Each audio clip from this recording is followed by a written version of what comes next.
నమస్కారం. Star hospital సుఖీభవకు స్వాగతం. Powered by rainbow hospital. Road ప్రమాదాలు ఇవాళ మన పాలిట మృత్యుపాశాలుగా మారుతున్నాయి. మితిమీరిన వేగానికి తోడు ప్రయాణంలో సీట్ బెల్ట్ పెట్టుకోకపోవడం, హెల్మెట్ ధరించకపోవడం వంటి చిన్న చిన్న అజాగ్రత్తలు ప్రమాద రూపంలో నిండు ప్రాణాల్ని బలి తీసుకుంటున్నాయి. దీనికి తోడు తలకు తగిలే దెబ్బలు, గాయాల విషయంలో సరైన అవగాహన లేకపోవడం, సకాలంలో సరైన వైద్య చికిత్స తీసుకోకపోవడం కూడా ప్రాణాపాయం సంభవిస్తోంది.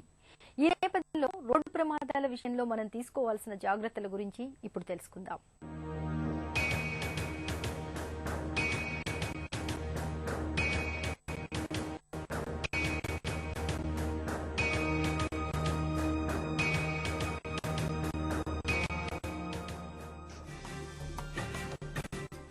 ప్రపంచంలో ఏ జబ్బు కన్నా కూడా రోడ్డు ప్రమాదాలే మనుషుల పాలిట అతి పెద్ద మృత్యుపాశాలుగా తయారయ్యాయనే విషయం మీకు తెలుసా? కానీ అది చేదు నిజం. నిత్యం ఏదో ఒక రూపేణా జరిగే రోడ్డు ప్రమాదాల్లో చిన్న చిన్న ఫ్రాక్చర్ల దగ్గర నుండి ప్రాణాంతక బ్రెయిన్ డ్యామేజ్ దాకా రకరకాలుగా విపత్తులు సంభవిస్తూ ఉంటాయి. నడిచి వెళ్తున్న మనుషుని వేగంగా వచ్చి ఢీకొనే వాహనాల వల్ల కావచ్చు, లేదా వేగంగా వెళ్తున్న రెండు వాహనాలు ఢీకొట్టుకోవటం వల్ల కావచ్చు. రోడ్డు ప్రమాదాలు అన్నవి నిత్యకృత్యంగా తయారయ్యాయి. ప్రమాదాల్లో ఎంత తొందరగా వీలైతే అంత తొందరగా క్షతగాత్రులను ఆసుపత్రికి తరలించడం అన్నది చాలా ప్రధానం. ఎందుకంటే ప్రమాదం జరిగిన వెంటనే సరైన చికిత్స అందజేయగలిగితే వచ్చే ఫలితాలు అద్భుతంగా ఉంటాయి. అందుకే ఈ తొలి ఘడియల్ని గోల్డెన్ అవర్ అంటుంటారు డాక్టర్లు. ఒకవేళ పేషెంట్ని త్వరగా ఆసుపత్రికి చేరవేయలేకపోతే రక్తస్రావం, శ్వాస తీసుకోవటంలో ఇబ్బంది లాంటివి తలెత్తడం లాంటి ప్రాణాంతక స్థితి తలెత్తవచ్చు. ట్రామా అండ్ ఆర్థోపెడిక్ సైడ్ నుంచి ఏ విధంగా మాకు పేషెంట్స్ వస్తారు అనంటే, ఫస్ట్ ఆఫ్ ఆల్ యూజువల్గా కార్ వర్సెస్ పెడెస్ట్రియన్, అంటే నడుచుకుంటూ రోడ్ క్రాస్ చేసే వాళ్ళకి కార్ వచ్చి గుద్దడం కానీ లేకపోతే బైక్ వచ్చి గుద్దడం కానీ అనేది కామన్గా జరుగుతూ ఉంటుంది. వాళ్ళకే సిగ్నిఫికెంట్ ఇంజురీ ఎక్కువ జరిగే ఛాన్స్ ఉంటుంది. ఎందుకు అనంటే ఒకరేమో స్టేషనరీగా స్లోగా వెళ్తూ ఉంటారు, ఇంకొకరేమో ఫాస్ట్గా వచ్చి గుద్దుతారు.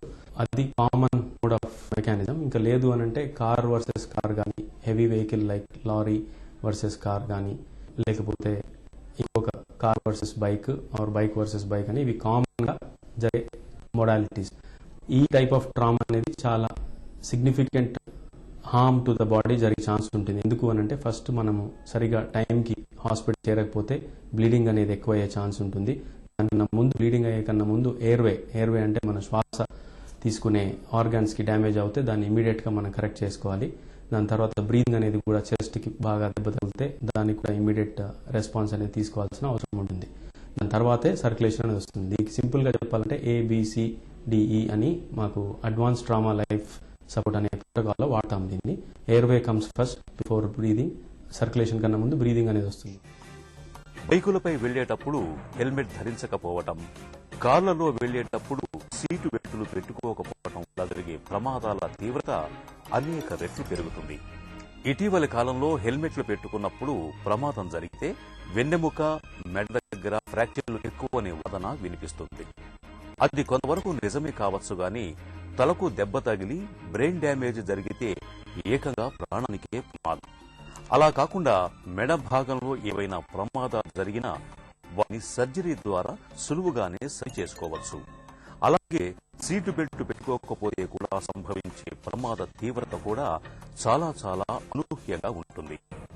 ఇక ప్రమాదాలు జరిగినప్పుడు క్షతగాత్రునికి శ్వాస అందే విధంగా, రక్తస్రావం ఎక్కువగా జరగకుండా ఉండేలా జాగ్రత్తలు తీసుకుని వీలైనంత తొందరగా హాస్పిటల్కు చేరవేయాల్సి ఉంటుంది. రోడ్డు ప్రమాదాల క్షతగాత్రులను తీసుకెళ్లే అంబులెన్సులు త్వరగా ఆసుపత్రి చేరే విధంగా రోడ్డుపై వాహనదారులు సహకరించాల్సి ఉంటుంది. విదిన్ 1 hour పేషెంట్ మన దగ్గరికి రాగలిగితే we can definitely save most of the patients. Unfortunately జరిగే లొకేషన్ బట్టి నియరెస్ట్ హాస్పిటల్కి వచ్చే టైం చాలా పోతుంది, బ్లీడింగ్ ఎక్కువ అవుతుంది. ఓపెన్ వూండ్స్ ఉన్నప్పుడు దాన్ని ఇమీడియట్గా కవర్ చేయడం, ఏది దొరికితే అది, ఈవెన్ ఒక క్లీన్ క్లాత్ అయినా పర్వాలేదు, కవర్ చేసి దాన్ని ప్రెషర్ డ్రెస్సింగ్ లాగా పెట్టడం చాలా మంచిది.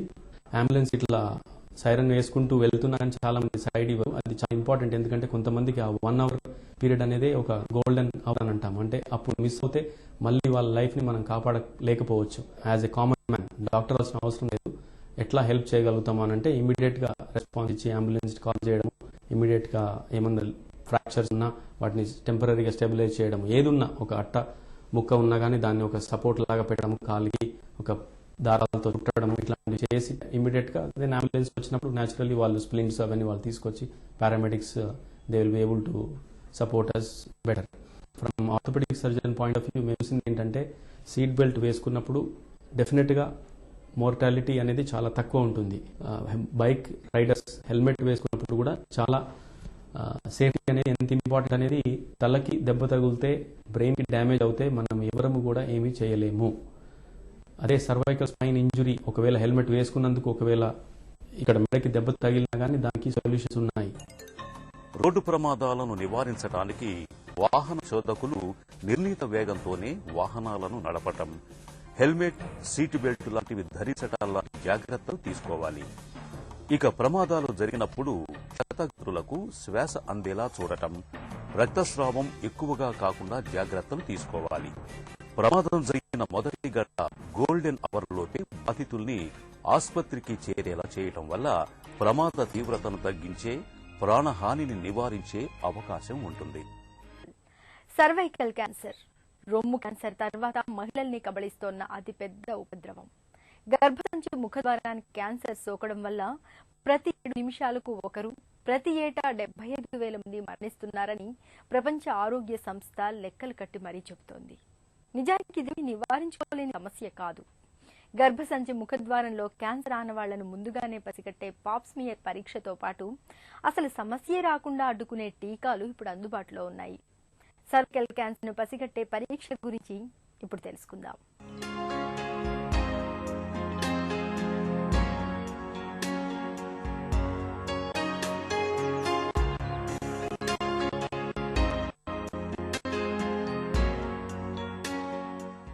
హ్యూమన్ ప్యాపిలోమా వైరస్ గర్భాశయ ముఖద్వార క్యాన్సర్కి ఇదే ప్రధాన కారణం.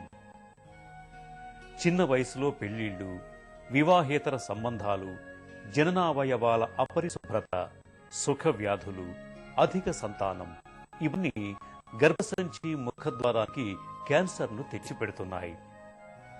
నెలసరి తర్వాత తరచూ రక్తస్రావం జరగటం, మెనోపాజ్ తర్వాత కూడా రక్తస్రావం జరగటం, దుర్వాసనతో కూడిన తెలుపు, సంభోగం అనంతరం రక్తస్రావం ఈ లక్షణాలు కనిపిస్తున్నప్పుడు వాటిని క్యాన్సర్కు సంకేతాలుగా అనుమానించాలి.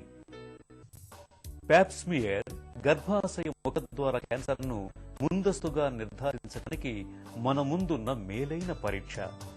ఇది ఏ నొప్పి లేని సులభమైన ప్రాథమిక పరీక్ష. చిన్న గడ్డ లాంటి పరికరం సాయంతో గర్భాశయ ముఖద్వారం దగ్గర నుంచి కణాల్ని సేకరించి పరీక్ష చేయటం ద్వారా క్యాన్సర్ ఉన్నది లేనిది నిర్ధారిస్తారు. గర్భసంచి ముఖద్వార క్యాన్సర్ కి శాశ్వతంగా అడ్డుకట్ట వేసేందుకు సరికొత్త టీకా ఒకటి అందుబాటులోకి వచ్చింది. అయితే prevention is better than cure అన్నది అన్ని వేళలా ఉత్తమం కాబట్టి గర్భసంచి ముఖద్వార క్యాన్సర్ ని నివారించుకునేందుకు కొన్ని ప్రత్యేకమైన జాగ్రత్తలు తీసుకోవాలి. 30 ఏళ్లు దాటిన తర్వాత తరచూ పాప్స్మియర్ పరీక్ష చేయించుకుంటూ ఉండాలి. మన గుండె ఉండేది గుప్పెడంతే కావచ్చు, కానీ అదే మనకు ఆయువు పట్టు. నిరంతరాయంగా నిర్విరామంగా అలు పెరగకుండా శ్రమిస్తూ శరీరం మొత్తానికి ప్రాణాధారమైన రక్తాన్ని సరఫరా చేస్తుండే ఈ సజీవ యంత్రం చతికిల పడితే, పని చేయలేనని మొరాయిస్తే పిడికెడు గుండెలో పెను తుఫాను రేగినట్లే. మనకు ప్రాణాధారమైన పిడికెడు గుండెకు ముప్పును తెచ్చిపెట్టే అంశాలేమిటో, 10 కాలాల పాటు గుండెను భద్రంగా కాపాడుకునేందుకు ఏం చెయ్యాలో, ఎలాంటి జాగ్రత్తలు తీసుకోవాలో ఇప్పుడు తెలుసుకుందాం. యంగ్ వచ్చే హార్ట్ అటాక్స్ కి ముఖ్యమైన కారణము స్మోకింగ్. స్మోకింగ్ అంటే ఒకటి సిగరెట్, బీడీలు తాగడమే కాకుండా any sort of tobacco use, ఈ మానిక్ చంద్ గుట్కాలని, తంబాకులని ఇట్లాంటి చేసిన ఈక్వల్లీ డ్యామేజింగ్. స్మోకింగ్ చేసేవాళ్ళు పక్కకుంటే ప్యాసివ్ స్మోకింగ్ ద్వారా కూడా ఈ హార్ట్ అటాక్ సంభవిస్తున్నట్టుగా మనకు తెలిసింది. సో ఈ యంగ్ వయసులో స్మోకింగ్ ఇంకో ఇంపార్టెంట్ ఫ్యాక్టర్ స్ట్రెస్. మనం అచీవ్ చేయాలంటే ఎక్కువగా చేయాలని టార్గెట్స్ పెట్టుకోవడం, అబ్నార్మల్ టైమింగ్స్ లో పనిచేయడం, రెస్ట్ లేకుండా పనిచేయడం, సరిగా తినకుండా పనిచేయడం, ఇవన్నీ కూడా ఈ స్ట్రెస్ కూడా ఒక ముఖ్య కారణం. యంగ్ వయసులో వచ్చే హార్ట్ అటాక్ ని మన మంచి విషయం ఏంటంటే అంత మన చేతిలో ఉంది. టొబాకో తాగకపోవడం, సిగరెట్ తాగకపోవడం, స్ట్రెస్ ని అవాయిడ్ చేసుకోకపోవడం టోటల్లీ మన మనిషి చేతిలో ఉన్నది కనుక ఇది అవాయిడ్ చేసుకుంటే మనం సిగ్నిఫికెంట్ గా ఆ రిస్క్ ను తగ్గించగలుగుతాం. ఎక్కువ వయసులో వచ్చే హార్ట్ అటాక్ కారణాలను చూసినట్టయితే కనుక బ్లడ్ ప్రెషర్ ఎక్కువగా ఉండడం, అంటే దీన్ని హైపర్ టెన్షన్ అంటాం. ఈ ప్రెషర్ ఎంతైతే పెరుగుతూ ఉంటుందో హార్ట్ అటాక్ వచ్చేది, బ్రెయిన్ పారాలిసిస్ లో వచ్చే రిస్కులు అంతగా పెరుగుతుంటాయి. దాన్ని కంట్రోల్ చేయడానికి మంచి మందులు ఉన్నాయి. డాక్టర్ దగ్గరికి వెళ్ళి రైట్ ట్రీట్మెంట్ తీసుకోవాలా. ఇంకో మిస్నమర్ ఏంటంటే బైపీ కంట్రోల్ గానే మళ్ళీ మానేస్తారు. అది మానేయకుండా జాగ్రత్తగా తీసుకోవాలి. అది హైపర్ టెన్షన్. ఈ అధిక బ్లడ్ ప్రెషర్ తో పాటు ఇంకా ఇంపార్టెంట్ కారణము షుగర్ వ్యాధి, చక్కెర వ్యాధి. దీనికి డయాబెటీస్ మెలిటస్ అంటాం మెడికల్ పరిభాషలో. డిటెక్ట్ అయినప్పుడు మనం ఇమీడియట్ గా డాక్టర్ చూపించుకొని దాన్ని కంట్రోల్ చేసుకోవడానికి మంచి మందులు ఉన్నాయి, అవి తీసుకోవడం చాలా అవసరం. ఈ బ్లడ్ ప్రెషర్ గానీ డయాబెటీస్ గానీ ఉన్నప్పుడు ఈ మందులే కాకుండా ఈ కొలెస్ట్రాల్ తగ్గించడానికి తీసుకునే మందులు కూడా చాలా అవసరం. దానివల్ల కూడా హార్ట్ అటాక్లు, మళ్ళీ పారాలిసిస్లు, మళ్ళీ ప్రాబ్లమ్స్ రాకుండా ఉందని ఉంది. రిస్క్ ఫ్యాక్టర్స్ మనం కంట్రోల్ చేసుకున్నట్టయితే ఆటోమేటిక్ గా హార్ట్ జబ్బుని, ఈ పారాలిసిస్ జబ్బుల్ని మనము నియంత్రించుకోవచ్చు. ఒళ్ళు కాస్త నొప్పులుగా అనిపిస్తే చాలు ఏదో ఒక పెయిన్ కిల్లర్ వేసుకునే అలవాటు చాలా మందిలో కనిపిస్తుంది. కడుపులో నొప్పిగా ఉన్నప్పుడు, తలనొప్పులకు, అల్సర్లతో వచ్చే బాధల నుంచి ఉపశమనం కోసం ఎడాపెడా పెయిన్ కిల్లర్లను పడేస్తూ ఉంటారు. నిజానికి ఈ అలవాటు ఏమంత మంచిది కాదు. పెయిన్ కిల్లర్లను మితిమీరి వాడడం మూలంగా మనకు ప్రాణాధారమైన కిడ్నీలు కుప్పకూలిపోయే ప్రమాదం ఉందని చెప్తారు డాక్టర్లు. పెయిన్ కిల్లర్లు కిడ్నీలను ఎలా దెబ్బతీస్తాయో డాక్టర్ని అడిగి ఇప్పుడు తెలుసుకుందాం.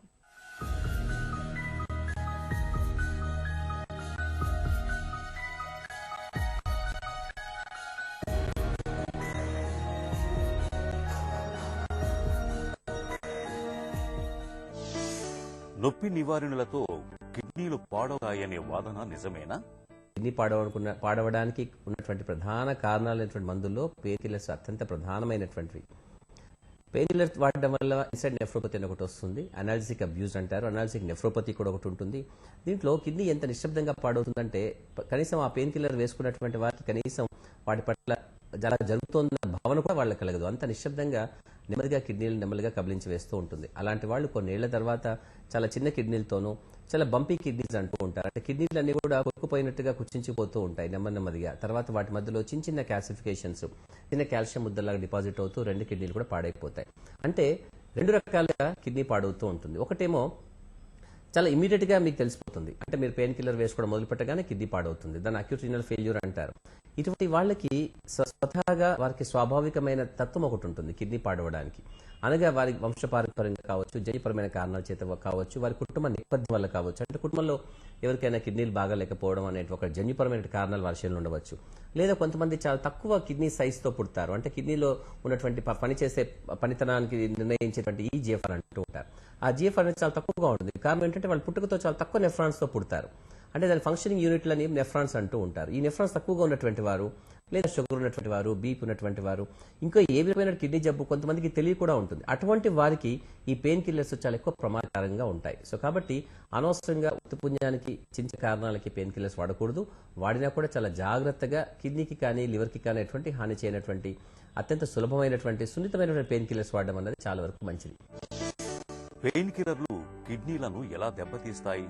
పెయిన్ కిల్లర్స్ 2-3 రకాల పద్ధతిలో కిడ్నీలను పాడు చేస్తూ ఉంటాయి. మొదటిది, కిడ్నీ లోపల సూక్ష్మంగా రక్తనాళాల గుచ్చాలు ఉంటాయి. ఆ రక్తనాళాల గుచ్చాన్ని గ్లోమరులస్ అంటూ ఉంటాం. ఈ గ్లోమరులస్ లోకి ఒక చిన్న రక్తనాళము రక్తాన్నంతా తీసుకెళ్తూ ఉంటుంది. ఇంకొక చిన్న రక్తనాళం దాంట్లో బయటకు వస్తూ ఫిల్టర్ అయినటువంటి రక్తాన్ని బయటకు తీసుకెళ్లిపోతూ ఉంటుంది. ఈ పెయిన్ కిల్లర్స్ ఏం చేస్తాయంటే, ఏ రక్తనాళం అయితే ఆ రక్తనాళాల గుచ్చం గ్లోమరులస్ లోకి రక్తాన్ని తీసుకెళ్తుందో దాన్ని అఫరెంట్ ఆర్టీరియల్ అంటూ ఉంటారు. ఈ పెయిన్ కిల్లర్స్ ఆ అఫరెంట్ ఆర్టీరియల్ మీద ప్రభావం చూపించేసి వాటి మీద ఉన్నటువంటి కొన్ని పదార్థాలను మార్పు చేయడం ద్వారా ఆ రక్తనాళాలు కుచించుకుపోయినట్టుగా అవుతుంది. సో ఎప్పుడైతే కుచించుకుపోతుందో సాధారణంగానే రక్తం తగ్గుతుంది. కాబట్టి తక్కువ రక్తాన్ని తీసుకున్నటువంటి గుచ్చం తక్కువగానే ఫిల్టర్ చేస్తూ ఉంటుంది. సో ఆ విధంగా ఫిల్టరేషన్ ఒక్కసారిగా తగ్గించేస్తుంది. అనగా దానికి ఉన్నటువంటి రక్తం సప్లై తగ్గిపోయింది కాబట్టి కిడ్నీ తక్కువగా పనిచేయడం మొదలవుతుంది. ఆ విధంగా చాలా సార్లు జరుగుతుంది కాబట్టి రక్తనాళాల్లోంచి రక్తం చాలా తక్కువగా వస్తుంది కాబట్టి కిడ్నీ నెమ్మదిగా తక్కువ పనిచేయడం మొదలుపెట్టి అది అలవాటుగా చేసుకుని తర్వాత కుచించిపోతూ ఉంటుంది.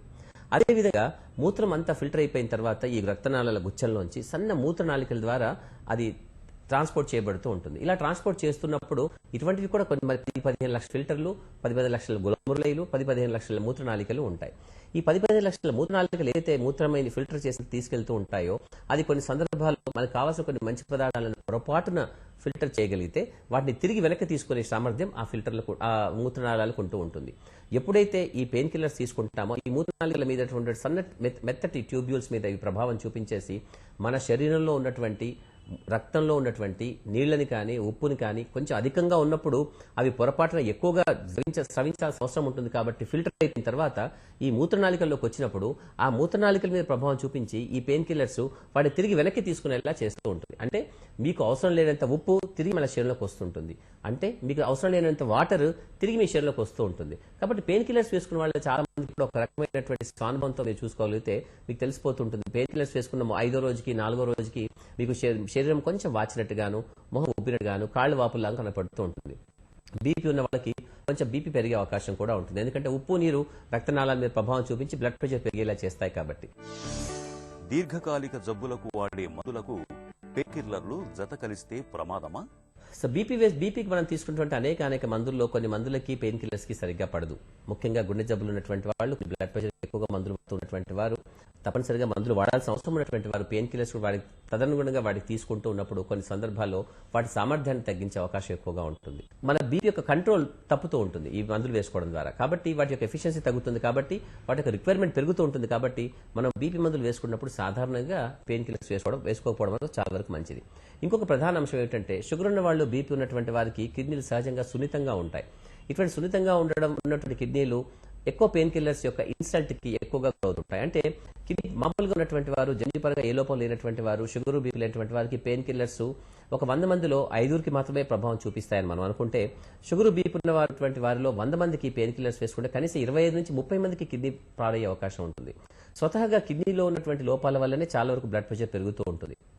అటువంటి బ్లడ్ ప్రెషర్ ఎక్కువగా ఉన్నటువంటి వారికి కిడ్నీ స్వతహాగా బాగా లేనప్పుడు దానికి తోడుగా పెయిన్ కిల్లర్స్ మరింత హాని చేసే అవకాశం ఉంటుంది. కాబట్టి పెయిన్ కిల్లర్స్ వేసుకోవాల్సిన అవసరం వచ్చినప్పుడు షుగర్ బీపీ ఉన్నటువంటి వాళ్ళు చాలా వరకు జాగ్రత్తలు తీసుకోవాలి. అత్యంత కష్టమైన పరిస్థితుల్లో మాత్రమే, ప్రాణాపాయ పరిస్థితుల్లో మాత్రమే, అత్యంత దుర్భరమైనటువంటి నొప్పి కలిగినప్పుడు మాత్రమే వాటిని వేసుకోవాలి. అయితే దీర్ఘకాలిక వ్యాధులటువంటి కీళ్ల జబ్బులు ఉన్న వారికి తప్పనిసరిగా పెయిన్ కిల్లర్స్ వాడాల్సిన అవసరం వస్తూ ఉంటుంది. అటువంటి సందర్భాల్లో తగిన జాగ్రత్తలు తీసుకొని పెయిన్ కిల్లర్స్ జాగ్రత్తగా వేసుకోవాలి. డాక్టర్ల పర్యవేక్షణలో తీసుకోవాలి. ఒకవేళ కిడ్నీకి సంబంధించిన జబ్బు ఉండే అవకాశం మీకు ఎక్కువగా ఉంటే తప్పనిసరిగా మీ డాక్టర్కి అది ఇన్ఫార్మ్ చేయాల్సి ఉంటుంది. సాధారణంగా సర్జన్స్ ఎప్పుడైతే ఆపరేషన్ చేసే డాక్టర్ కావచ్చు, చిన్న విషయాలలో చిన్న డాక్టర్లు కావచ్చు, వాళ్ళు ప్రతి ఒక్కటి విషయాన్ని అంశాన్ని దృష్టిలో పెట్టుకొని పరిగణలోకి తీసుకొని ప్రిస్క్రిప్షన్స్ ఇవ్వరు. కాబట్టి అటువంటి సందర్భాలు మీకు అటువంటి అవకాశమే ఉంది అనుకుంటే పరమైన కారణాల చేత కావచ్చు, కిడ్నీ ప్రాబ్లం ఇంతకుముందు ఎప్పుడో వచ్చిపోయి ఉండవచ్చు, మీ కుటుంబ నేపథ్యంలో ఎవరికైనా కిడ్నీ ప్రాబ్లం ఉండవచ్చు, మీరు చాలా తక్కువ బర్త్ వెయిట్ తో పుట్టి ఉండవచ్చు, మీరు చాలా ఒబీస్ గా ఉండవచ్చు, మీరు ఆ విధంగా ఇంకేదైనా కిడ్నీకి సంబంధించిన మందులు ఏదైనా వాడుకుంటూ ఉండవచ్చు. ఇటువంటి సందర్భాల్లో మీరు వాటిని డాక్టర్కి ఇన్ఫార్మ్ చేయాల్సి ఉంటుంది. పెయిన్ కిల్లర్ల వాడకంలో ఎలాంటి జాగ్రత్తలు తీసుకోవాలి? సాధారణంగా ఎటువంటి జాగ్రత్త తీసుకోవడం ద్వారా పెయిన్ కిల్లర్ యొక్క ప్రభావాన్ని తగ్గించవచ్చు అనుకుంటే, మనము అటువంటి మందులు వేస్తున్నప్పుడు తోడుగా ఇంకా ఎటువంటి మందు కూడా కిడ్నీని కష్టపెట్టే విధంగా ఉన్నటువంటి మందులు వేసుకోకపోవడం అన్నది ప్రాథమిక సూత్రం. తక్కువ మోతాదులో, తక్కువ డోసులో, కేవలం మనకు అవసరమైనంత మేరకు మాత్రమే పెయిన్ కిల్లర్ వాడడం అన్నది రెండవ ప్రాథమిక సూత్రం. మూడవ ప్రాథమిక సూత్రం ఏమిటంటే, ఈ మందులు వాడుతున్నప్పుడు సాధారణంగా మనకు తెలియకుండా కొన్ని సందర్భాల్లో డిహైడ్రేషన్ అయ్యే అవకాశం ఎక్కువగా ఉంటుంది. డిహైడ్రేషన్ అంటే మనం సరైన మోతాదులో మంచినీళ్ళు తాగలేకపోవడం. కాబట్టి తప్పనిసరిగా పెయిన్ కిల్లర్స్ వేసుకుంటున్నప్పుడు తగిన మోతాదులో మంచినీళ్ళు తాగడం అన్నది ప్రాథమికమైనటువంటి మూడవ సూత్రం. ఈ ప్రధానమైనటువంటి 3 సూత్రాలు వాడడం ద్వారా మనం తప్పనిసరిగా పెయిన్ కిల్లర్స్ వల్ల కిడ్నీ డ్యామేజ్ ఏదైతే జరగబోతోందో, హాని జరుగుతుందో మనం అనుకుంటామో దాన్ని తగ్గించుకోవచ్చు. భోజనం చేసి టాబ్లెట్ వేసుకోవడం చాలా మంచిది. ఎందువల్లంటే పెయిన్ కిల్లర్స్ కొన్ని సందర్భాలు కడుపులో గీచుకుపోయి చిన్న అల్సర్ లాగే అవకాశం ఉంటుంది. కాబట్టి పెయిన్ కిల్లర్స్ సాధారణంగా మనము ఆహారంతో తీసుకుంటాం. ఆహారం తీసుకున్న తర్వాత మళ్ళీ ఇంకొక 2 గ్లాసులు మంచినీళ్ళు తాగడం చాలా మంచిది. చిన్న నొప్పులకి, తలనొప్పి కావచ్చు, చిన్న కండాల నొప్పులు కావచ్చు, కీళ్ళ నొప్పులు కావచ్చు, అటువంటి వాటికి పారాసిటమాల్ లాంటి సేఫ్ గా ఉన్నటువంటి మందులు వేసుకోవడం చాలా వరకు మంచిది. పెయిన్ కిల్లర్ మాత్రం మూలంగా మన కిడ్నీలు ఎలా దెబ్బతినిపోతాయో, నొప్పి నివారణల వాడకంపై మనకు ఎలాంటి అవగాహన అవసరమో, కిడ్నీలను కాపాడుకునేందుకు ఎలాంటి జాగ్రత్తలు తీసుకోవాలో తెలుసుకున్నాం కదా. ఇక ఈ రోజు కార్యక్రమాన్ని ముగించే ముందు స్టార్ హాస్పిటల్ సమర్పించే ఒక చిన్న చిట్కా మీకోసం. కీళ్ల నొప్పులు బాధిస్తున్నప్పుడు జాజికాయను చిన్న ముక్కలుగా చేసి నువ్వుల నూనెలో బాగా వేయించండి. ఆపై ఆ నూనెను చల్లార్చి కీళ్లపైన నిత్యం కాపడం పెడితే నొప్పుల నుంచి మంచి ఉపశమనంగా ఉంటుంది. సుఖీభవ కార్యక్రమానికి సంబంధించి మీ విలువైన సూచనలు సలహాల్ని వెంటనే మాకు రాయండి. మా చిరునామా Sukhibhava, ETV, Ramoji film city, Hyderabad 501512 లేదా sukhibhava@etv.co.in కు ఈమెయిల్ చేయండి.